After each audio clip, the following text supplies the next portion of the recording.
AWS is a huge platform, and one of the most common worries that people have, especially early on, is what happens when something goes wrong.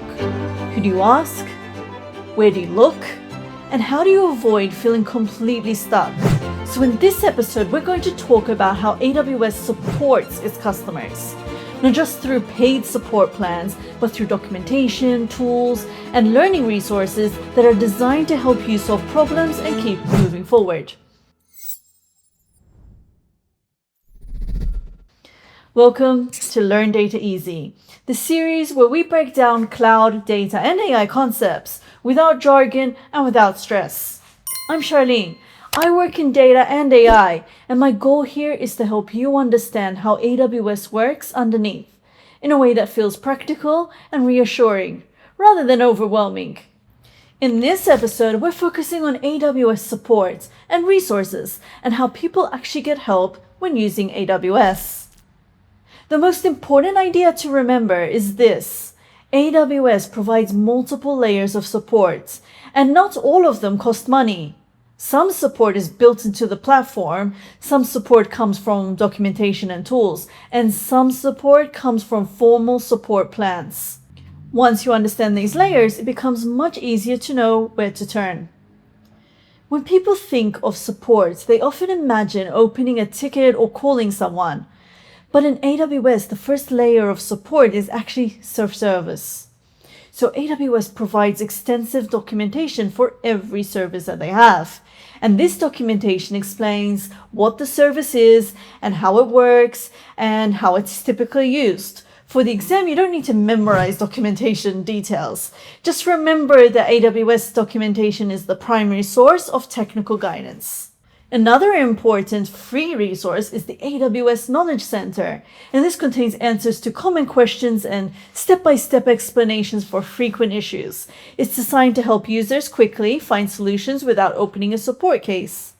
AWS also provides AWS Repost, which is a community-driven question and answer platform. So users here, they can ask questions and get answers from AWS experts and other AWS users. So for the exam, remember that Repost is a community support resource. In addition, AWS publishes white papers and blogs. White papers explain best practices and architectural guidance, while blogs cover updates, new services, and real-world examples. In addition to free resources, AWS offers formal support plans, and these plans differ in terms of access to technical support and response times. So you can start with the basic support plan, which is included for all AWS customers at no extra cost. And this provides access to documentation, white papers, the Knowledge Center, and community forums. What it does not include is access to the AWS technical support engineers. Now for the exam, remember this clearly. Basic support is free, but does not include technical support. The developer support plan is designed for developers who are building or testing applications. It includes access to technical support during business hours, along with general guidance and best practices.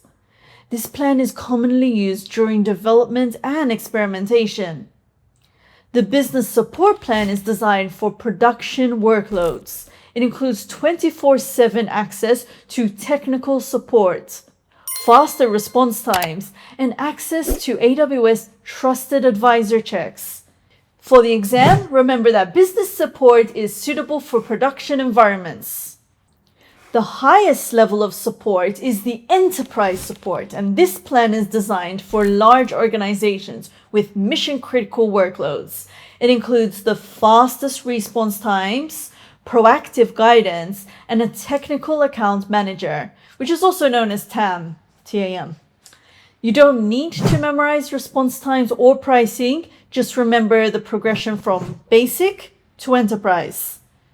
The AWS Support Center is the central place where customers manage support cases. This is where users open and track support requests, access the Trusted Advisor checks, and manage account-related assistance. For the exam, remember that support cases are managed through the AWS Support Center. And AWS also offers AWS Professional Services and works with AWS partners. Now, these partners help customers design systems, migrate to AWS, and optimize cloud environments. This is especially useful for organizations that need hands-on support that goes beyond the standard. Now, for Cloud Practitioner level, remember that AWS partners and professional services exist to help customers succeed. If you work with data or AI, support becomes even more important. Data pipelines need to run reliably. Models need to be monitored. Costs need to stay under control. Having access to documentation, monitoring tools, and the right support plan helps teams respond quickly when issues arise and avoid long outages. So let's recap the key ideas. So AWS provides multiple layers of support.